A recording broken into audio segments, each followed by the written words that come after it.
23મી જાન્યુઆરી 2017 પ્રેરણાદાયી એટલા માટે કે આજના આ કાર્યક્રમના ચિંતન અને મનનથી આપણે સર્વે આપણા કુટુંબના અને નજીકના એવા ઉગતી ઉંમરના ટોળે ઉભેલા બાળક અને છતાં યુવા એવા સભ્યોને જુદી જ દ્રષ્ટિથી જોતા થઈશું. મનને પુલકિત કરનાર આજના આ યાદગાર કાર્યક્રમમાં એટલે કે પુસ્તક વિમોચનના કાર્યક્રમમાં ઉપસ્થિત સર્વે મહાનુભાવોનું આમંત્રિતોનું હું સહૃદય ઉષ્માપૂર્વક સ્વાગત કરું છું.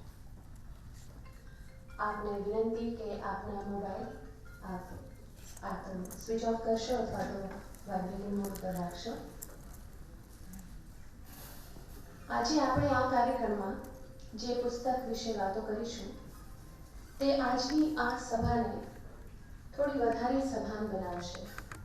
થોડા પ્રશ્નો આપણે આપણી જાતને પૂછીશું, થોડું મનોમંથન કરીશું અને આ પુસ્તકના વિચારોથી સહમત પણ થઈશું.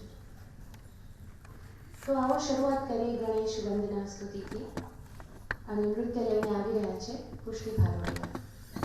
તાળીઓથી સ્વાગત કરીએ ગણ પુષ્ટિનું.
મિત્રો, કાર્યક્રમને આગળ વધારીએ અને વાત કરીએ જ્ઞાનના સ્વરૂપ એવા પુસ્તકની. જ્ઞાનનું સ્વરૂપ કોઈ પણ હોઈ શકે છે. જ્ઞાન આપણને આપે છે ઓજસ, જીવન જીવવાની નવી દિશા, ઘરેડમાંથી બહાર આવવાની દિશા અને નવા વિચારોને આવકારવાની ક્ષમતા. પુસ્તક પણ જ્ઞાનનું એક જીવન સ્વરૂપ છે. અહીં પણ જ્ઞાનના દીપને પ્રગટાવતું પુસ્તક પ્રસ્તુત છે. તેના તરફ આગળ વધીએ અને દીપ પ્રાગટ્ય દ્વારા કાર્યક્રમનો દોર આગળ વધારીએ.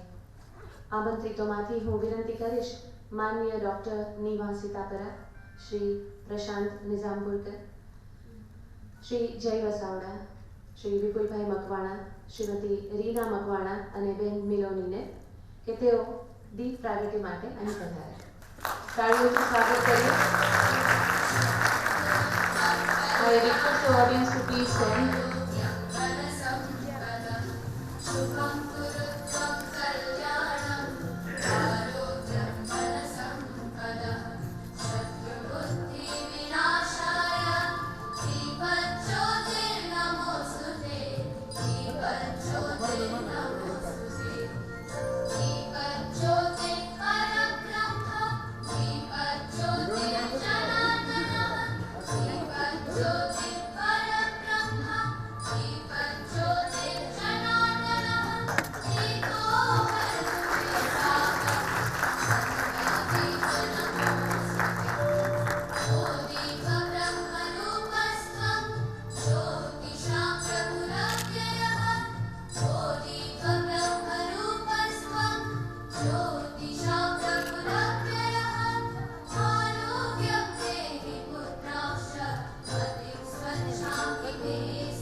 Once more, audience, please stand for the national anthem.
Ladies and gentlemen, let us invite on stage the chief guest of today's program, Ma'am Dr. Neema Sitapara. Ma'am, please. Sir Prashant Nizampurkar, Sir Sairam Dave, Sir Jay Masawda, Sri Vipulbhai Makwana, and our beloved daughter Miloni.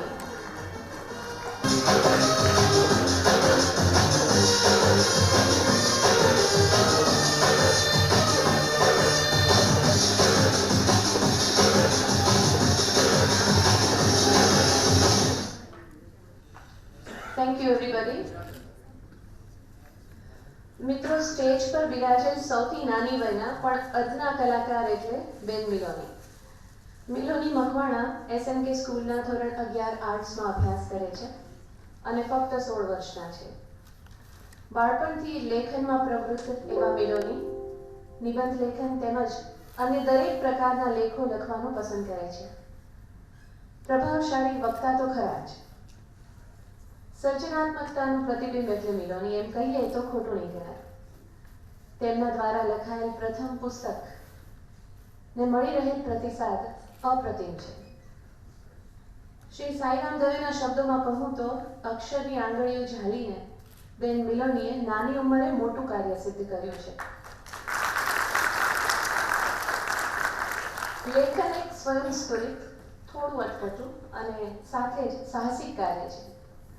તે પણ દુનિયાદારીના અનુભવને કર્યા વિના જોજનોના અંતરો સુધી વિચાર કરવાની ક્ષમતા જે ધરાવતું હોય તે જ આ ઉંમરમાં કરી શકે. અને આ બાબત પોતે જ અચંબિત કરનારી છે. તો હું મિલોનીને આમંત્રિત કરીશ કે તેઓ પોતાના પુસ્તક વિશે અને પોતાના વિશે આપણને બધાને માહિતગાર કરે. તાળીઓથી સ્વાગત કરીએ બેન મિલોની. Good morning everyone. Actually it's not a good morning but a great morning because આજે મારી માટે એક બહુ સ્પેશિયલ અને which is one of my greatest moments of life because આ book પાછળ મેં almost 1 year મહેનત કરી છે but it would have not been definitely possible without the help and guidance of several people like Kiran uncle from Nandu, Nilesh uncle from Nandu, Yogita ma'am, Anuja ma'am and Manan uncle and of course my parents who always guided, supported and motivated me at all times. So આજે આપણે બધા મારા book launch માટે આવ્યા તો I heartily thank everyone for giving their precious time for me and my book. But I don't think આજે હું આ book ઉપર કાંઈ વાત કરવાની છું because I'm sure તમે બધા અહીંથી જઈને વાંચવાના જ છો. So I will tell you about my journey કે મેં book લખવાની start કરી હતી મારું 10th standard complete થયું પછી. So when I started writing the book તો મને લોકો કહેતા કે how come you got this idea, from where did you get inspiration and motivation? So the thing is કે હું એક teenager, I'm also a normal 16-year-old teenager like many of us here. So મેં જ્યારે book લખવાની start કરી તો મેં પોતે એઝ અ ટીનેજર કંઈક પ્રોબ્લેમ્સ ફેસ કરી હોય. I might have heard somewhere the problems, કોઈ ફ્રેન્ડ સાથે વાત કરી હોય, કાંઈ પ્રોબ્લેમ્સ જોઈ હોય. તો all these problems and the situation in the environment when I observe તો આઈ થોટ કે there is a need of something which is going to bind the parents and teenagers again because આપણે બધા જોઈએ છીએ કે parents ટીનેજર્સને નથી સમજી શકતા, ટીનેજર્સ પેરેન્ટ્સને નથી સમજી શકતા and there is a wide generation gap between parents and teenagers in this relationship. So I as a teen મારે કંઈક મારી સાઈડથી સોસાયટીમાં એક ચેન્જ લઈ આવ્યો હતો. ઇફ કે હું બહુ મોટો ચેન્જ ન લઈ આવી શકું, at least I can provoke a thought between the people કે આ જે પ્રોબ્લેમ છે એનું સોલ્યુશન લઈ આવવું બહુ ઇમ્પોર્ટન્ટ છે because parenting એક બહુ ક્રુશિયલ રિલેશનશિપ છે. So I thought of writing this book. Book લખવાની સ્ટાર્ટ કરી તો મારું first draft I remember it was ended by the end of September. પણ પછી અમે લોકો અમુક લોકોને મળ્યા અને through the journey of this book મેં ઘણા બધા લોકોને હું મળી, ઘણા બધા સારા એક્સપિરિયન્સીસ થયા, ઘણા ખરાબ એક્સપિરિયન્સીસ પણ થયા અને ઘણું બધું મને શીખવા મળ્યું. This journey has taught me so many life lessons જે હું આટલા લગભગ 16 યર્સમાં મેં નહીં જોયા હોય એટલા લાઈફ લેસન્સ મેં આ જર્નીમાં શીખ્યા છે. So when I started writing the book અને મારું સપ્ટેમ્બરમાં જે મારી બુક હતી રેડી થઈ ગઈ હતી. So we met a few people જે લોકોએ અમને કીધું કે તમારે હવે ટાઈપ કરવી પડશે. Actually I had written the book. So મેં ટાઈપ કરી આખી book. Then I gave it to that person કે હવે ગુજરાતીમાં ટ્રાન્સલેટ કરવાની હતી. So when I got the translated copy, so I was not satisfied with the content and my ઘણી બધી mistakes હતી and all. So ગુજરાતીમાં તો મારો કમાન્ડ નથી which you might be seeing, but તો મારા પેરેન્ટ્સે મને એમાં હેલ્પ કરી કે ગુજરાતી જે ડ્રાફ્ટ હતું એમાં કરેક્શન્સ કરવાની. પ્લસ ઇંગ્લિશનું કોપીરાઇટ છે, પ્રૂફ રીડિંગ જે કરીને મારી પાસે જે બુક આવી હતી એમાં પણ I was not satisfied because ઘણી બધી ગ્રામેટિકલ મિસ્ટેક્સ હતી and all. So I corrected them, but 25th સપ્ટેમ્બરથી ઓક્ટોબર લગભગ 5th or 10th of October સુધી હું રોજ રાતે 1:30 to 2 o'clock સુધી કરેક્શન્સ જ કરતી because first I had written, then I typed my book. પછી હું એમને કરીને આપતી કરેક્શન્સ તો પાછી મને બુક આવતી ને એમાં there will be some new corrections. So આખો time and then I was frustrated because by the end of November મેં મારી જ લખેલી બુક more than 24 times વાંચી લીધી હતી and then I was pissed off કે આવી રીતે હું ક્યાં સુધી કરીશ. And પછી કિરણ અંકલ અને ડેડીએ એકચ્યુઅલી અમે પહેલાં 23rd October that is my 16th birthday ત્યારે બુક લોન્ચ કરવાની હતી મારે વિચ મોસ્ટ ઓફ ધેમ નો. તો ત્યારે લોન્ચ કરવાની હતી એના 10 to 15 ડેઝ પહેલાં કિરણ અંકલ અને મારા ડેડ એ લોકોએ મને આવીને ખાલી એમ પૂછ્યું કે what if we postpone the book launch because આ જે ક્વોલિટી છે આપણી બુકની it is not the best from your side. Okay, તો આપણે થોડા ચેન્જીસ કરીએ, બધું બહુ સ્ટ્રેસફુલ સિચ્યુએશનમાં જાય છે તો આપણે ડિસેમ્બરમાં સમવેર કરીએ. And I was broken because મેં 23rd ઓક્ટોબરના લોન્ચ કરવા માટે બહુ રાત સુધી હું જાગીને મહેનત કરતી કે મારે ગમે 23rd ઓક્ટોબરના જ લોન્ચ કરવી છે મારા બર્થડેમાં. So when they told me this thing પછી તો I was over heart broken totally. અને એ દિવસે ઘરે જઈને I cried the whole night. 3 દિવસ હું ઘરમાં કોઈ સાથે વાત નથી કરતી. I did not eat properly and I was totally frustrated and stressed કે and then the next day I told my dad Puru, that is it. Now I don't want to do and I quit. મેં સાવ give up કરી જ દીધું હતું because આટલું બધું મેં ફેસ કર્યું ને જે પ્લસ એકેડેમિક પ્રેશર કે મારે એક્ઝામ્સ ચાલતી હતી, યુનિટ ટેસ્ટ હોય, ટર્મિનલ્સ હોય, so everything was a very heavy thing. અને પછી તો હું સાવ થાકી ગઈ હતી. I am not getting any help. મને કોઈ કન્ટેન્ટમાં કાંઈ મળતું નથી. What am I suppose to do, કે ક્યારે લોન્ચ કરીશ, શું થશે. And then I decided to give up. પછી એક વીક તો મેં કાંઈ બુકમાં કર્યું જ નહીં. પછી when that book was lying on my table ને તો મને રોજ એમ થતું this dream ને આ ડ્રીમ હતું ને અધૂરું રહી ગયું મારું because parenting was my dream. જ્યારે મેં લખવાની સ્ટાર્ટ કરી ત્યારે તો મને એવું લાગ્યું આ ગોલ એક હતો જે બુક લખવાનો અને પબ્લિશ કરવાનો એ મારો અધૂરો રહી ગયો આજે. સો દેન 1 વીક પછી મને ડેડીએ સમજાવી કે this is not the end, આપણે ખાલી પોસ્ટપોન કર્યું છે, વી કેન ગો અહેડ, હજી ટાઈમ છે. Then I started once again. પછી then also I fell many times but I again stood up. I did not quit the second time. અને પછી અમે 11th ડિસેમ્બર બુક લોન્ચિંગ માટે date decide કરી. તો ત્યારે પણ અમુક સિચ્યુએશન્સની વજહ સે નો લોન્ચ થઈ શકી. પણ then finally we decided 29 January and I'm so glad કે આ વખતે I did not quit, everything worked out and it is a dream come true. તો મોટામાં મોટું લેસન મેં જે આ જર્નીમાં શીખ્યું છે ને ઇટ ઇઝ કે don't give up, never ever quit. Every dream is achievable અને ડ્રીમમાં એ પાવર છે કે it can achieve the impossible things. અગર હું બુક લખી શકું 16 યર્સ તો આઈ એમ શ્યોર બધા પોતપોતાના ડ્રીમ્સ ફૂલફિલ કરી જ શકશે. It is just that passion and dream that doesn't allow you to sleep at night. એ ડ્રીમ હતું મારું એટલે જ હું આ બુક કરી શકી. અદરવાઇઝ મેં તો મિડવેમાં જ પૂરું કરી નાખ્યું હતું. I did not want to continue but that dream motivated me at every time that no some more hard work, some more dedication and I did this. So I'm very glad. પણ I want to share today કે મારું 10th હું છે ને 2 દિવસ 3 દિવસ પહેલાં મારી એમને ફાઇલ ફ્લિપ કરતી હતી રિઝલ્ટ્સ અને મારા જે સર્ટિફિકેટ્સ છે ને તો એમાં 10thનું રિઝલ્ટ આવ્યું એન્ડ આઈ રિમેમ્બર્ડ કે 10thમાં હું હતી ને લાસ્ટ યર ત્યારે છે ને ફાઇનલ એક્ઝામ્સ બોર્ડ એક્ઝામ્સ ચાલતી હતી ને તો મારું સેન્ટર કેન્દ્રીય વિદ્યાલય હતું. So there I saw the environment કે the parents are so stressed about their students કરતાં વધારે તો પેરેન્ટ્સનું બીપી હાઈ થઈ જતું હતું સ્પેશિયલી એક્ઝામ ટાઈમે. એક વીક બાકી હોય એક્ઝામનું એટલે તો બધાને બીપીની ગોળી લેવી જ પડે ઘરમાં. સો મોર દેન ધ ટીનેજર્સ જેને એક્ઝામ દેવાની છે એના કરતાં પેરેન્ટ્સ વધારે સ્ટ્રેસ હોય કે શું થશે, આમ થશે, તેમ થશે. અને જેમ 10thની બોર્ડ એક્ઝામ્સ એટલે તો ઓ માય ગોડ, આમ તો આ તો જિંદગીની છેલ્લી એક્ઝામ છે. 1 માર્ક ઓછો આવ્યો એટલે યુ આર ઓવર ફિનિશ્ડ એવું એન્વાયરમેન્ટ હોય છે. પછી મારું 10th પૂરું થયું ને I got very good percentage which made I expected. પછી 10th પૂરું થયું પછી હું કે ફેમિલી ફંક્શન્સમાં જાતી, કોઈના મેરેજમાં જાતી. I know my art students are going to agree with this કે હું ક્યાંય જાતી ને તો રિલેટિવ્સ આવીને પૂછે તો બેટા હવે શું 10th પૂરું ને? હું કીધું હા આંટી થઈ ગયું. તો હું 11thમાં તો પછી પહેલો ક્વેશ્ચન શું હોય ખબર? અચ્છા એ ગ્રુપ કે B group? This is a done question. આના સિવાય તો કાંઈ બોલે જ નહીં. એ ગ્રુપ બી ગ્રુપ બસ. તો પહેલાં તો મને બહુ હેઝિટેટ થતું. I use to feel embarrassed કે why only 2 options. Commerce arts એવી ફિલ્ડ તો છે જ ઇન્ડિયામાં આઈ ગેસ. તો પછી તો હું ધીમેથી કહેતી ઓ આંટી એકચ્યુઅલી આર્ટ્સ લીધું છે. તો પછી તો રિએક્શન જોવા જેવું હોય ને. ઓ માય ગોડ બેટા તું તો ભણવામાં સારી હતી, કેમ આર્ટ્સ લઈ લીધું? This is the reaction. તો ફર્સ્ટ 2-3 ટાઈમ્સ તો મને એમ થતું બાપરે કાંઈ ક્રાઇમ કર્યો એવી ફિલિંગ આવે છે. પણ then I got habituated to this thing. અને હવે મને કોઈ પૂછે ને એ ગ્રુપ કે બી ગ્રુપ એટલે બહુ કોન્ફિડન્ટલી હું જવાબ આપું આંટી A+. A+ ગ્રુપ લીધું મેં. સો આવા એજ્યુકેશન જે આપણી સિસ્ટમ છે, આપણા ઇન્ડિયામાં સ્પેશિયલી એજ્યુકેશન સિસ્ટમ જે રીતે ચાલે છે ને, I have discuss that same thing also, કે અહીંયા એવું છે કે પેરેન્ટ્સ છે ને, they are so much focused on the marks, on the worksheet, on the paper, rather than the growth of that child.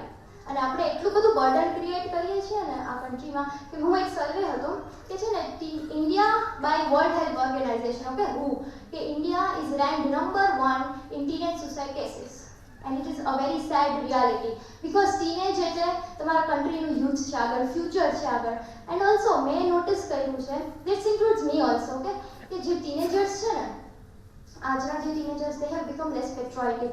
We teens don't care about where this country is going, which direction it is going, શું થશે 5 years પછી. We have lost interest in that thing. I give you an example. 3 દિવસ પહેલા આપણો Republic day હતો, right? Republic day હતો, હા, Republic day હતો 26 જાન્યુઆરી. So રિપબ્લિક ડે ના how many of us really did something for our country? અને પેટ્રોઇટિઝમ ખાલી 2 ડીપી લાઈક કરવાથી, પોતાનું profile picture oh I proud Indian કરવાથી તો આપણે પેટ્રોઇટિક નથી થતા. તો that's all, that's the only thing that we do when it comes to Republic Day and Independence Day. તો અને આજથી 14 days પછી આપણે બધાને ખબર છે 14 ફેબ્રુઆરી શું છે. So we are so excited, we have started doing plannings on that. But what about the Independence Day or the Republic Day? There is nothing wrong in celebrating Valentine's Day also. But there is definitely something wrong if we don't proudly celebrate our independence or Republic Day. And that is where India is lacking today. એવું નથી ને potential નથી. We all are capable of doing so many things. But interest નથી. We do not care. મારે ક્યાં આવી છે? મારે તો ઓસ્ટ્રેલિયા જાવું છે, મારે તો કેનેડા ભણવું છે, મારે તો વહાં જાવું છે. Whatever India happens, oh, it is already corrupted. આપણે શું કરી શકીએ? That is the mentality, including me, of everybody. And we are not only teenagers, we are the youth of this country. And it is really sad if we don't care about where this country will reach after 15 years. Also, as a statistics में તમને કીધું ને, India is ranked number 1 in suicide cases.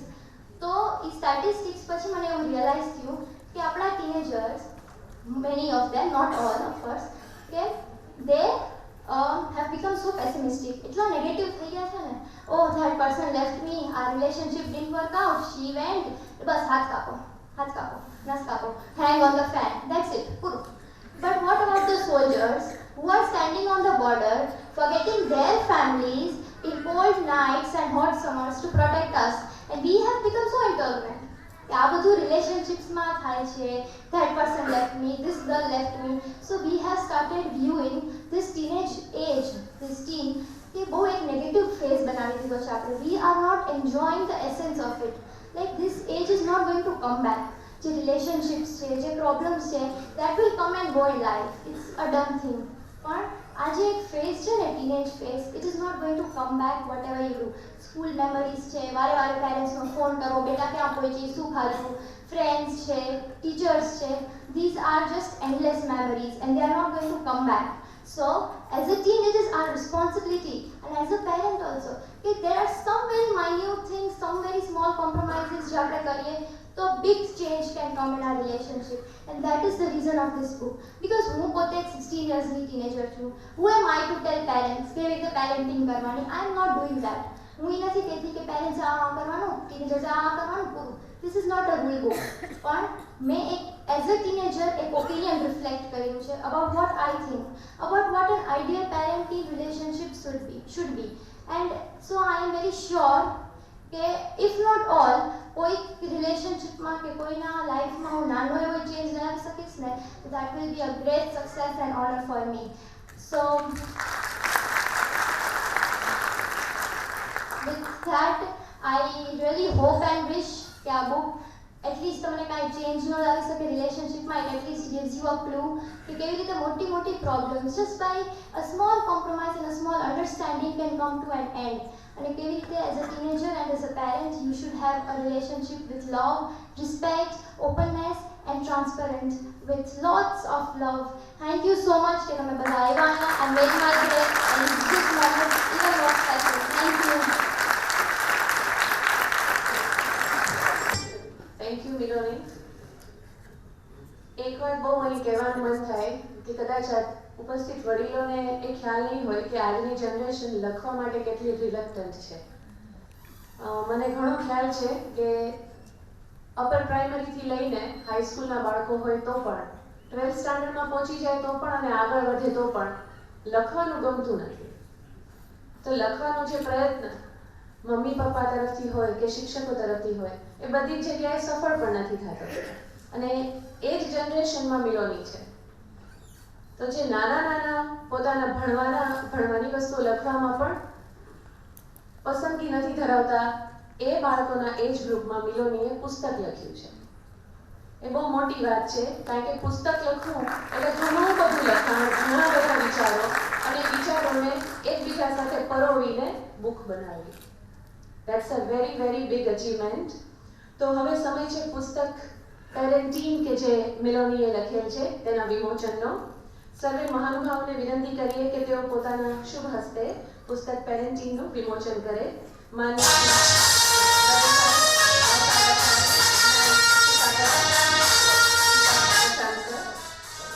આપના વડે હસ્તે પુસ્તક પેરેન્ટીનનું વિમોચન કરવા વિનંતી.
Thank you everybody.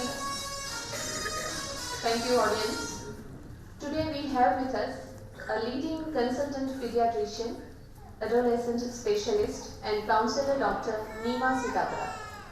Ma'am has served as an active member of IAP and INA Rajkot branches, as an honorary editor of IMAX, a monthly medical bulletin of IMA Rajkot.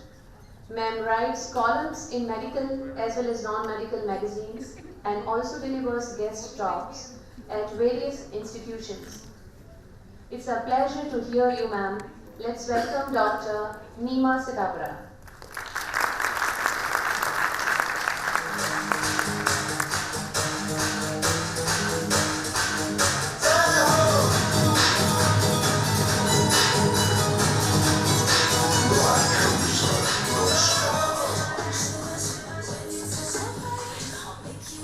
Very good morning, નમસ્તે, જય શ્રી કૃષ્ણ. તમને બધાને પ્રશ્ન થતો હશે કે મારું અહીંયા શું કામ છે. મિલોની ને એના મમ્મી આવ્યા ત્યારે મને પણ એવો પ્રશ્ન થયો હતો કે મારું આમાં શું કામ છે. મને પણ ખ્યાલ છે કે અહીંયા કોઈ ટીનએજનું કે પેરેન્ટિંગનું સેશન નથી. આ તો જસ્ટ મારો રોલ સૂપ અને સ્ટાર્ટર જેવો છે, કારણ કે બધા મેઇન કોર્સ જયભાઈને અને સાઈરામજીને સાંભળવા આવ્યા છીએ. બાકી હતું મિલોની બોલી ગઈ છે ઘણું બધું, એણે જે સ્ટ્રેસ, જે એન્ઝાઇટી ફેસ કરીએ, અને જે બાકી છે એ મિલોનીને વાંચી લેશો એટલે બધું પૂરું થઈ જશે. પણ just I would like to take this chance to congratulate her. આપણે બધા જ આજે મિલોનીને બિરદાવવા માટે, એને અભિનંદન આપવા માટે આવ્યા છીએ. કોઈ પણ વિચારોને શબ્દનું રૂપ આપવું અને એ શબ્દને ભેગા કરી અને એક બુકનું રૂપ આપવું, એની પાછળ ઘણી જ બધી મહેનત લાગતી હોય છે. અને એ મહેનત એની આજે સફળ થઈ છે. અભિનંદન ખાલી એટલા માટે નહીં કે એની ફર્સ્ટ બુક છે કે કોઈ ટીનેજરે લખેલી છે 16 યર્સે, કે એવા વિષય ઉપર લખેલી છે ફોર ટીનેજર બાય ટીનેજર, આ બધા માટે અભિનંદન તો છે જ, પણ ખાસ એટલા માટે કે એણે પોતાના વિચારોને એક્સપ્રેસ કરવાનો એક નિર્ણય લીધો છે. એ નિર્ણય ખબર છે કે it may not be best seller, it may not be the guide book કે રૂલ બુક કે tips, it may not be a book જેની લોકો એક્સેપ્ટ કરી લે કે ક્રિટિસિઝમ ન થાય. આ બધી જ શક્યતાઓ, શંકાઓ અને ચિંતાઓ વચ્ચે પણ એણે એ હિંમત કરી છે કે એક બુક લખવી અને એના પેરેન્ટ્સે, એના ફેમિલીએ એને સપોર્ટ આપ્યો છે કે એ બુકને પ્રેઝન્ટ કરવી. સો આઈ થિંક ખાલી એટલા માટે પણ આપણે બધા આજે રવિવારની સવારનો આપણો ટાઈમ સ્પેન્ડ કરીને આવ્યા હોય તો ઇવન ધેટ ઇઝ વર્થ. બીજું મને વાત કરી કે થોડી તમે મેડમ વાત કરજો, તો જસ્ટ 2-3 વસ્તુ પેરેન્ટ્સ તરીકે અને ટીનેજર તરીકે. હું પેરેન્ટ્સના ગ્રુપમાં પણ આપણે જ કહું, કારણ કે હું પણ 2 ટીનેજને એન્ટર થતા બાળકોની માં છું, અને ટીનેજરના ગ્રુપ્સને પણ આપણે જ કહું, કારણ કે I can relate with them. એમના જે વિચારો છે, એમના ડાઉટ્સ છે, પ્રોબ્લેમ્સ છે, એટલે એમની સાથે પણ મને આપણે જ ફીલ થાય અને પેરેન્ટ્સ સાથે પણ આપણે જ ફીલ થાય, એટલે બંને માટે હું આપણે જ કહીશ. પેરેન્ટ્સ તરીકે એક ખાલી જે ઇશ્યુ છે એ એવો છે કે આપણે પેરેન્ટ્સ બની જઈએ છીએ એક્સિડન્ટલી. આપણને 2 વ્હીલર ચલાવવું હોય તો પ્રેક્ટિસ કરીએ, લાયસન્સ લઈએ અને પછી રોડ ઉપર જઈએ. કંઈ ઇવન હોસ્પિટલ ચાલુ કરવી હોય તો પણ પરમિશન જોઈએ, કંઈ પ્રોફેશન ચાલુ કરવું હોય તો ક્વોલિફિકેશન જોઈએ. એક પેરેન્ટિંગ જ એવું છે કે જેમાં કંઈ ક્વોલિફિકેશનની જરૂર નથી. પહેલો એક્સિડન્ટ મેરેજ થાય અને પછી બાળક આવી જાય એટલે બાય ડિફોલ્ટ પેરેન્ટ બની ગયા, અને એ જોબ તો આખી લાઈફ કરવાની છે. એટલે આટલી મોટી જોબ માટે આપણને કોઈ ક્વોલિફિકેશનની જરૂર નથી, કોઈ લાયસન્સની જરૂર નથી કે કોઈ ટ્રેનિંગની જરૂર નથી. કેટલી આશ્ચર્યની વાત છે. પેરેન્ટ્સ તરીકે જોઈએ તો એ સૌથી ચેલેન્જિંગ જોબમાં 2-3 વસ્તુ આપણે સુધારવાની હોય છે કે આપણે સમજવાની હોય છે. એક તો આપણી સ્ટાઇલમાં બાળકની ઉંમર પ્રમાણે બદલાવ આવવો જોઈએ, કારણ કે એ જે ઝડપથી વિકસે છે એટલી ઝડપથી આપણે એની સાથે ચેન્જ નથી લાવી શકતા, એટલે થોડી સ્ટ્રગલ થાય છે. જેમ મોટું થાય, ટીનેજમાં આવતું જાય, એમ આપણે આપણી જાતને એક્સપ્રેસ વધારે કરવાની છે અને એક્સપેક્ટેશન, અપેક્ષાઓ ઓછી કરી નાખવાની છે.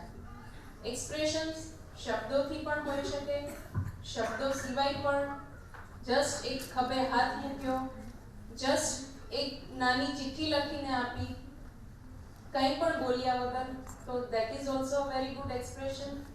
અને આ એજના બાળકો થાય ત્યારે મોઢું બંધ રાખવાનું અને આંખો અને કાન ખુલ્લા રાખવાના છે. પણ આપણે કાયમ, કારણ કે આપણને એ જ ટેવ હોય સતત બોલવાની જ, ખાસ કરીને મમ્મીઓને ઇન્ક્લુડિંગ મી. આમ કરજે, તેમ કરજે, આનું ધ્યાન રાખજે, આમ કરજે. વી ફોરગેટ કે હવે એ મોટા થાય છે, હવે આપણે બોલવાનું બંધ છે, સાંભળવાનું છે. એણે ઘણું બધું કહેવાનું છે, એ સાંભળવા માટે કાન આપવાનો છે અને આંખો ખુલ્લી રાખવાની છે. ટીનેજમાં એન્ટર થાય ને એટલે પેરેન્ટ્સનો રોલ વોચમેન જેવો થઈ જાય. કોઈ પણ બિલ્ડિંગ કે તમે જોશો તો વોચમેન છે ને આમ નામ બેઠો હોય, કંઈ પણ થોડી તકલીફ વધે તો જ એ એક્ટિવ થાય, બાકી એ દંડો લઈને બેઠો હોય. પણ આપણે શું ભૂલ કરીએ? આપણે પોલીસમેન થવા જઈએ. કાંઈ નથી તો એ ગાડીના કાચ ઉતાર, ચેકિંગ કરવું છે, શું છે, આ કોણ છે, આ કેમ છે, બરાબર? એટલે પોલીસમેનની બદલે આપણે વોચમેન બનીને રહેવાનું છે. ક્યાંય વધારે પડતી થોડું કંઈ ડેવિએશન થાય તો આપણે પિક્ચરમાં આવવાનું છે. એટલે એક એ વસ્તુ યાદ રાખવાની છે. બીજું, બેલેન્સિંગ. આપણે ભૂલી જતા હોય છે. પ્રેમ એટલો બધો હોય અને એવી રીતે દેખાડતા હોઈએ કે એમાં બેલેન્સ જળવાતું નથી. બાળકને જ્યારે સમયની જરૂર હોય ત્યારે ક્યાંક આપણે એને સંપત્તિથી, સોગાદોથી એ સમયને રિપ્લેસ કરી દઈએ છીએ, તો એ બેલેન્સિંગ નહીં જળવાય તો નહીં ચાલે. જ્યારે એને સાંત્વનાની જરૂર છે લાઈફમાં કોઈ અપસેટ આવ્યો છે અને એને ખબર છે કે શું ભૂલ કરી છે કે હવે એને શું કરેક્શન કરવાનું છે, ત્યારે ફક્ત એને કોઈ ખભો આપે એવું સાંભળવા વાળું જોઈએ છે. ત્યારે આપણે સલાહો અને સૂચનાઓ, મેં તો તને કીધું જ તો તારે આમ જ કરવું જોઈએ, તે જ મારી વાત ન સાંભળી, એટલે ત્યારે સલાહો અને સૂચનાઓ આપી દઈએ છીએ. ઘણી બધી વાર સુરક્ષા માટે, સાવચેતી માટે એટલા બધા એલર્ટ હોઈએ છીએ કે એને પોતાને સ્વાવલંબી બનવા માટેનો મોકો જ નથી આપતા અને એનું મગજ સંકુચિત કરી દઈએ છીએ કે દુનિયા તો આમ જ હોય, આ તો આમ જ કરાય, આમ ન કરાય. એટલે આ જો બેલેન્સ ન જળવાય તો ક્યાંક બાળકના વિકાસમાં આપણે હેલ્પ કરવાની બદલે અડચણ ઊભી કરી દઈએ છીએ. અને બીજી એક વસ્તુ કે parenting is like riding a horse. ઘોડો ચલાવવા જેવું છે. જે લોકોએ ઘોડા ઉપર બેસ્યા હશે એ લોકોને ખબર હશે કે એમાં ઘોડાએ બહુ કંઈ કરવાનું જ નથી, એ ચલાવનારે જ કરવાનું છે. એક તો પોતાનું બેલેન્સ જાળવવાનું, જે આપણે વાત કરી કે એ બેલેન્સિંગ મેન્ટેન કરવાનું છે, અને બીજું લગામ એવી રીતે પકડવાની કે એ આપણે ખાલી પકડી જ છે, ખેંચવાની નથી. પણ આપણે હંમેશા ખેંચા રાખીએ છીએ, ખાલી હાથમાં રાખવાની છે. ઘોડાને ખબર જ છે ક્યારેક એ ક્યાંય ખોટી ડાયરેક્શનમાં જાય ત્યારે ધીમેથી એને આગળ કરી અને એને ડાયરેક્શન આપવાની છે. પણ આપણે જાણતા અજાણતા, બધાને પ્રેમ હોય જ છે બાળકો માટે, પણ જાણતા અજાણતા આવી ભૂલો કરી બેસીએ છીએ અને એ બાળકનો વિકાસ રૂંધાઈ જાય છે. અને ઘણીવાર સ્ટ્રગલ કે જે જનરેશન ગેપ કહીએ છીએ, એ જનરેશન ગેપ એકચ્યુઅલી જનરેશન વચ્ચેની નથી, પણ કોમ્યુનિકેશનની ગેપ હોય છે. જે આપણી ભાવનાઓ જે રીતે છે એ આપણે કોમ્યુનિકેટ નથી કરી શકતા. ઘણીવાર પેરેન્ટ્સ આવે કે 8માં છે, હવે તો એને ભણવું જોઈએ, સમજતો નથી, ટાઈમ વેસ્ટ કરે છે, ટીવી જોવે છે, ફ્રેન્ડ્સ ભેગો કરે છે. એટલે આપણે પૂછીએ કે તમે શેના માટે આવ્યા છો? મને બહુ ચિંતા થાય છે, હવે તો એને થોડું ભણવામાં ધ્યાન આપવું જોઈએ ને. પછી એમ પૂછીએ કે એ ચિંતા તમે મારી સામે એક્સપ્રેસ કરો છો, એવી જ રીતે બાળક સામે કરો છો એક્સપ્રેસ કે બેટા મને તારી બહુ ચિંતા થાય છે, તારો ટાઈમ વેસ્ટ થાય છે, ચાલ આપણે વિચારીએ કે શું કરી શકીએ કે જેથી આપણું ફોકસ આમાં રહે. પછી ખબર પડે ના, તું તો ડફોળ છો, તું ગધેડો છો, તું વાંચતો જ નથી, તારાથી કંઈ થાય એમ જ નથી. બાજુવાળાનો જો, તારા કઝિનને જો કેટલા માર્ક્સ આવ્યા. એટલે ચિંતા છે, પણ એ એક્સપ્રેસ કેમ થાય છે કે જે ઓલો વાંચતો હશે એ છોડી દેશે, એ લેબલ એને લાગી ગયું ને, લેબલ એક્સેપ્ટ કરશે, આમે મારાથી તો કંઈ થાય એમ જ નથી. એટલે આપણી જે લાગણીઓ છે, ચિંતાઓ છે, એને પ્રોપર રીતે એક્સપ્રેસ કરતા શીખવાનું છે. અને એ જે બાળક નાનું નથી, એડલ્ટ છે. એટલે આપણે એડલ્ટ ટુ એડલ્ટ વાત કરતા હોઈએ કે ઘરમાં હસબન્ડ સાથે વાત કરતા હોય, દાદી દાદા સાથે વાત કરતા, એવી રીતે એની સાથે વાત કરવાની છે. તો આવો થોડોક ચેન્જ આપણે એક્સેપ્ટ કરશું અને સમજશું તો કોઈ સ્ટ્રગલ નથી કે કોઈ પ્રોબ્લેમ નથી. બીજી મારે વાત કરવાની છે એ મિલોની અને એના ફ્રેન્ડ્સ ઘણા બધા અહીંયા છે, તો એની સાથે પણ હું આપણે જ કહીશ, કારણ કે I can relate with them. એટલે આપણે એ સ્વીકારવાનું છે કે આપણામાં જે હોશ છે, કદાચ અમે ટીનેજમાં હતા એના કરતાં અત્યારની જનરેશનમાં જોઈએ તો હોશ છે, જોશ પણ વધારે છે, થોડો રોષ છે અને આક્રોશ પણ છે. પણ બેલેન્સ એ કરવાનું છે કે આ બધાને ક્યાં ક્યારે કેટલું વાપરવાનું એનો હોશ જોઈએ. જો એ હોશ નહીં હોય તો બધું આડાવડું થઈ જશે.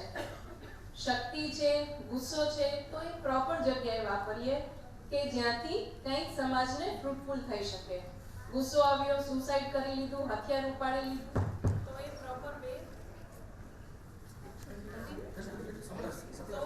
પ્રોપર વે નથી પોતાના હોશને, જોશને એક્સપ્રેસ કરવાનો. સો બી કેરફુલ કે હાઉ યુ આર એક્સપ્રેસિંગ અને થિંક ઓફ ધ કોન્સિક્વન્સીસ. કોઈ પણ ડિસિઝન લો ત્યારે એનાથી શું ઇફેક્ટ થઈ શકે મારી જાતને, મારા ફેમિલીને અને સોસાયટીને. If you take any decision in that way, એવી રીતે જો વિચારશું તો શ્યોરલી એ ડિસિઝન યોગ્ય થશે, બરાબર હશે. એટલે life is always a choice, never a chance. એ ક્યારેય ચાન્સ નથી કે હું આવા ફેમિલીમાં બોર્ન થઈ, આવા સિચ્યુએશનમાં મોટી થઈ એટલે હવે મારી લાઈફ આમ જ છે. there is a choice. એક દિવસમાં ડગલે ને પગલે ચોઈસ છે કે એણે આમ કર્યું, ઓકે મારે શું કરવું છે, I have a choice and I take a decision. તો આવી રીતે ડિસિઝન લઈએ તો હંમેશા આપણે આગળ વધતા જઈએ, પાછળ ના આવીએ. અને હજી એક વાત, મિલોની છે, ગર્લ છે અને એની ઘણી બધી ફ્રેન્ડ્સ છે. તો એક મારે મેસેજ આપવો છે કે અત્યારની જનરેશન વુમેન એમ્પાવરમેન્ટ આ શબ્દને બહુ મિસઅન્ડરસ્ટેન્ડ અને મિસયુઝ કરે છે. ઓકે, વુમેન એમ્પાવરમેન્ટ એટલે એવું નથી કે આપણે પુરુષ સમોવડિયા થઈએ, એવું નથી. પુરુષ સમોવડિયા કરતા તો આપણે ઓલરેડી ઉપર જ છીએ. બધા સાયન્સના મેડિકલના છીએ એટલે આપણે જે જૂની ઓલી છે કે સ્ત્રી એટલે આદ્યાશક્તિ ને આદિશક્તિ ને એવું વાત નથી કરવી, પણ સિમ્પલ સાયન્ટિફિક ટ્રુથની વાત કરું તો ફિમેલ એટલે ડબલ એક્સ ક્રોમોસોમ્સ, રાઈટ? 2 એક્સ. મેલ એટલે એક્સ અને વાય. હ્યુમન બીઈંગ માટે જીવવા માટે 1 એક્સની જરૂરિયાત છે જ. There can never be a person with double Y chromosome. કે આનું ખાલી ડબલ વાય જ છે, એક્સ નથી. એટલે 1 એક્સ તો બેઝિકલી જરૂર છે જ. અને we female are blessed with 2 X, double X છે. એટલે જે કહીએ ને કે દરેક બાળકનો જન્મ છે એ ઈશ્વરની મનુષ્ય જાતિ ઉપરની શ્રદ્ધા છે. તો આપણે જ્યારે દીકરી તરીકે જન્મીએ છીએ તો એ ડબલ શ્રદ્ધા છે. ભગવાનને ખબર છે કે આને એક હાથમાં ઘોડિયાની દોરી લેવાની છે, એક હાથમાં વેલણ લેવાનું છે, એક હાથમાં ઝાડુ લેવાનું છે, એક હાથમાં ઘરની ચાવી લેવાની છે અને હવે તો એક હાથમાં લેપટોપ અને સ્માર્ટફોન પણ લેવાનું છે. એટલે ભગવાનને ખબર જ છે એટલે એણે એ બધી સમજદારીથી જ ડબલ એક્સ આપ્યા છે. અને ઈશ્વરની આપણા ઉપરની જે શ્રદ્ધા છે એને આપણે મેન્ટેન કરવાની છે, એ ડબલ એક્સને રિસ્પેક્ટ કરીને. એટલે પુરુષ સમોવડા નથી થવું. આજે એ રેસમાં છોકરીઓ મન પડે એવા કપડાં પહેરીએ, સિગરેટ પણ પીએ, ડ્રિંક્સ પણ લઈએ, we are equal to boys. એની જેમ મોજ શોખ પૂરા કરીએ. No, this is not woman empowerment. Okay, respect your double X. જે પણ ભગવાને શ્રદ્ધા મૂકી છે એને રિસ્પેક્ટ કરીએ અને એને મેન્ટેન કરીએ. This is the true woman empowerment. So I think આટલું મારા સ્ટાર્ટર તરીકે બરાબર છે. મેઇન કોર્સ બાકી છે તો હું પણ એમને સાંભળવા જ આવી છું અને આપણે બધા એમને સાંભળીએ. Thank you for giving me this opportunity. Thank you very much. Madam, thank you very much. ઘણા સરળ શબ્દોમાં સીધી હૃદય સુધી ઉતરી જાય એવી વાતો કહી આપે.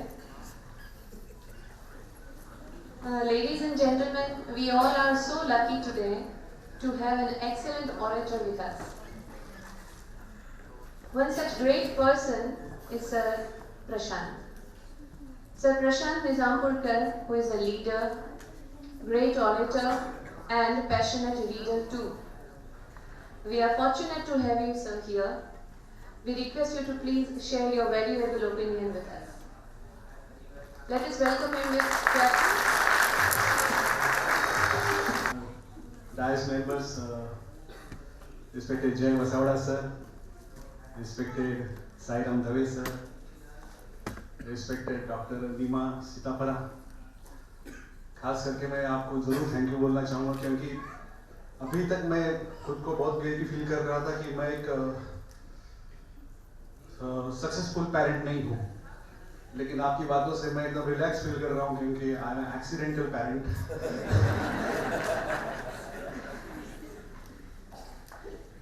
रिस्पेक्टेड विपुल मकवाना सर और आज की star personality Milan. Myself Prashant Nizampurkar. मैं महाराष्ट्र से पुणे शहर से आया हूँ यहाँ पर. तो काफी लोग यहाँ पर एकदम काठियावाड़ के सेंटर में मैं बात कर रहा हूँ तो काफी लोग ये सोच रहे होंगे कि ये महाराष्ट्रियन मेहमान इधर क्या कर रहा है. विपुल के साथ मैं बिजनेस करता हूँ और पिछले 18 साल से बिजनेस कर रहा हूँ विपुल के साथ. और पिछले 18 साल से मैं राजकोट आ रहा हूँ और पिछले 18 साल से विपुल की फैमिली को मैं जानता हूँ. विपुल इज अ ग्रेट पर्सन, मतलब इतना कमिटेड, इतना डिवोटेड और इतना ओबीडियंट लड़का मैंने आज तक नहीं देखा। He is like my younger brother. उसके फैमिली वाले उसके बारे में क्या सोचते हैं मुझे मालूम नहीं है, लेकिन ये मेरा ऑनेस्टली ओपिनियन है। अगेन मैं कहना चाहूंगा कि he is so obedient. Yes sir. इसलिए मैं 18 साल से उस फैमिली को जानता हूं कि सो कल्चर्ड फैमिली, मतलब विपुल के पापा, विपुल की मम्मी, सो कल्चर्ड। मतलब हमने तो गुजराती फैमिली जो देखी है टीवी पर, घर घर की कहानी में देखी है, वैसी फैमिली नहीं है। सो कल्चर्ड मतलब मेहमान नवाजी किस तरह से होती है वो कोई सीखे तो विपुल मकवाना की फैमिली से सीखे। विपुल के पापा सो कल्चर्ड, विपुल की मम्मी और रीना बहन खास करके, वो तो भगवान के घर की गाय है। मतलब इस तरह की फैमिली, और इस तरह की फैमिली में मिलोनी में पैदा होना और यहां तक आना कि उसने एक बुक लिखा 16 साल की उम्र में, और वो बुक का आज लॉन्चिंग हो रहा है। हालांकि पिछले 1 साल से मैं वो प्रोसेस जो है वो ऑब्जर्व कर रहा हूं। मिलोनी लिखना शुरू कर देगी, मिलोनी एक बुक लिखना चाहती है, मिलोनी एक बुक लिखेगी, ये सब बातें हम विपुल मकवाना सर से सुन रहे थे। और ये सब आज तक, ये यहां तक का वो सफर जो यहां तक आ चुका है ना, उसका अगर श्रेय अगर जाता होगा ना, तो ये विपुल मकवाना घर के जो संस्कार है ना, उसको ये कल्चर श्रेय जाता है। बहुत ही कल्चर्ड फैमिली है वो। मतलब so thank you, so proud कि आज के इस फंक्शन में आज यहाँ पर मैं हूँ और आपको यहाँ पर मुझे संबोधित करने का मौका मिला है। ये मैं सो प्राउड, मैं अपना सम्मान समझता हूँ कि आज मैं यहाँ पर हूँ। रही बात मिलोनी की, अरे एवं तो रह गया, वो यहाँ पर नहीं है। लेकिन मैंने विपुल को देखा है कि वो जिस तरह से अपने देवल को डेवलप कर रहा है, जिस तरह से उसने मिलोनी को डेवलप किया है। देवल इस तरह इतना होशियार लड़का है कि वो जहां भी जाता है, जिस शहर में जाता है ना, वो चेस की चैंपियनशिप जीत के वो ट्रॉफी लेके आता है। मतलब ये उसका रिकॉर्ड है। मतलब मैं देख रहा हूं कि वो वर्ल्ड चैंपियन बनेगा, चेस में वो वर्ल्ड चैंपियन बनेगा। इस तरह से मैं उसकी डेवलपमेंट देख रहा हूं, और जिस तरह से विपुल की पैशन है वो उसके बारे में। रही बात मिलोनी की, मिलोनी को तो आपने सुना यहाँ पर जो 15 मिनट जो उसने स्पीच किया, मतलब उसके बुक के बारे में उसने क्या लिखा होगा ये अलग से कहने की बात नहीं है। उसने जो अभी यहाँ पर जो स्पीच किया ना, एक बहुत ही बेहतरीन स्पीच, मतलब एक टीनएजर लड़की का बहुत ही बेहतरीन स्पीच। मतलब मैं 25 साल से इस बिजनेस में हूँ और 25 साल से मैं पब्लिक रिलेशन बिजनेस में हूँ, तो ये सबसे बढ़िया स्पीच मैंने आज सुना। जो एक टीनएजर लड़की का जो स्पीच है वो सबसे बढ़िया स्पीच है। तो बुक में क्या कंटेंट होंगे, बुक किस तरह से लिखा हुआ, ये अलग से बोलने की जरूरत नहीं है। इस तरह से उसका अभी का स्पीच था। She is not like a social media girl, not a Facebook girl, not a WhatsApp girl. अगर जय वसाड़ा साहब के बारे भाषा में अगर कहेंगे तो सो वो डिफरेंट है, बहुत डिफरेंट है वो। बहुत ही बढ़िया बुक लिखी है उसने। मैं पिछले महीने दिसंबर के महीने में राजकोट आया था, यहाँ पर हमारा एक फंक्शन था, वहां उसके लिए आया था, और उस वक्त प्री लॉन्चिंग कॉपी मेरे हाथ में पड़ी थी। मैंने तो उसी शर्त पे वो प्री लॉन्चिंग कॉपी ली थी कि उसकी राइटर जो है वो साइन करके मुझे दे दे। तो वो प्री लॉन्चिंग कॉपी मिलोनी ने मुझे गिफ्ट दे दी, और उस वक्त मेरे बैग में हमेशा, मैं हमेशा टूर पे रहता हूँ तो मेरे बैग में हमेशा बुक रहता है। पिछले 40 साल से मैं पढ़ रहा हूँ, काफी सारे बुक्स मैंने पढ़े हुए हैं। तो उस वक्त मेरे बैग में डैन ब्राउन की नई जो नॉवेल आई इन्फर्नो, वो मैं पढ़ रहा था। So much interesting book. लेकिन उसको मैंने साइड में रखा और मिलोनी का बुक जो है वो मैंने चेक करना शुरू किया कि क्या लिखा है मिलोनी, किस तरह से लिखा है। मुझे तो विश्वास था कि वो उसने बढ़िया ही लिखा होगा। लेकिन पहले वर्ड से जब मैंने वो पढ़ना शुरू कर दिया ना, तो वो डैन ब्राउन की बुक जो है वो साइड में गई, और जब तक यहाँ से मैं एक दिन राजकोट में था, फिर यहाँ से मैं बम्बई से बैंगलोर गया ना, जब तक मैं बैंगलोर पहुंचा ना, तब तक मैंने बुक खत्म कर दी थी, वो पढ़ के खत्म की थी। मतलब इस तरह से इतनी बढ़िया बुक उसने लिखी हुई है। सो सिंपल राइटिंग, मतलब कोई भी लड़का जो है या कोई भी आदमी उस बुक को पढ़ेगा ना और पढ़ना शुरू कर देगा ना, तो वो उसको खत्म करके ही रख देगा नीचे। इस तरह से इतना सिंपल वे में उसने लिखा हुआ है। कहीं भी उसमें ये नहीं कि वो कुछ मैसेज देना चाहती है, इस तरह की कोई भी बात नहीं है। एक 16 साल की लड़की, एक 17 साल की लड़की जो है, वो जिस तरह से बुक लिखेगी, मतलब जिस तरह से लिखेगी, जिस तरह से उसके कंटेंट रहेंगे, वैसे के वैसे एकदम नेचुरली उस बुक में आए हुए हैं। बहुत ही बेहतरीन बुक लिखी हुई है। मतलब इस बुक के बारे में अगर मुझे कुछ दिल से कहना चाहे, मैं बोलूंगा ना, तो ये बुक अगर 25 साल पहले मेरे हाथ में आती ना, तो मैं सेटिस्फाइड पेरेंट होता। फिर ये 25 साल पहले ये बुक मेरे हाथ में आती थी। और फाइनली आज जो लॉन्चिंग हो रहा है उसके लिए तो मैं कॉन्ग्रेचुलेशन कहना चाहूंगा, लेकिन खास करके मैं विपुल को कॉन्ग्रेचुलेट करना चाहूंगा कि मैं वो जिस तरह से इस बुक लॉन्च के लिए जिस तरह से मेहनत कर रहा है, वो मैं देख रहा हूँ। हर एक चीज वो मेरे पास आती है, हर एक चीज वो मेरे पास आती है कि वो क्या मेहनत कर रहा है, उसके फैमिली वाले बुक के लॉन्चिंग के लिए क्या मेहनत कर रहे हैं। तो मैं और एक बात के लिए कॉन्ग्रेचुलेट करना चाहूंगा विपुल की, विपुल जैसा फादर आपको मिला है, उसके लिए मैं आपको कॉन्ग्रेचुलेट करना चाहूंगा। एंड फाइनली ये मैडम का तो स्पीच स्टार्टर का था, बाद में साईराम दवे सर यहाँ पे बात करने वाले हैं, जय वसाड़ा साहब वहाँ पे बात करने वाले। जय वसाड़ा साहब का तो मैं फैन हूँ, मुझे गुजराती समझता है, बोलना नहीं आता लेकिन समझता है, इसलिए मैं बोल रहा हूँ कि उनका मैं फैन हूँ। मैं उनको सुनने के लिए खास करके बेकरार हूँ, और इसलिए आपने तो स्टार्टर की बात की, तो मैं तो स्टार्टर के साथ जो चटनी आती है ना, उसकी बात कर रहा हूँ। और फाइनली मैं विपुल को कॉन्ग्रेचुलेट करना चाहूँगा, विपुल की पूरी फैमिली को कॉन्ग्रेचुलेट करना चाहूँगा। और मिलोनी को गॉड ब्लेस यू मिलोनी, ऐसे ही लिखते रहो, हमेशा इस तरह से लिखते रहो, हमेशा इस तरह से हम आपके बुक लॉन्चिंग में आते रहेंगे। Thank you very much.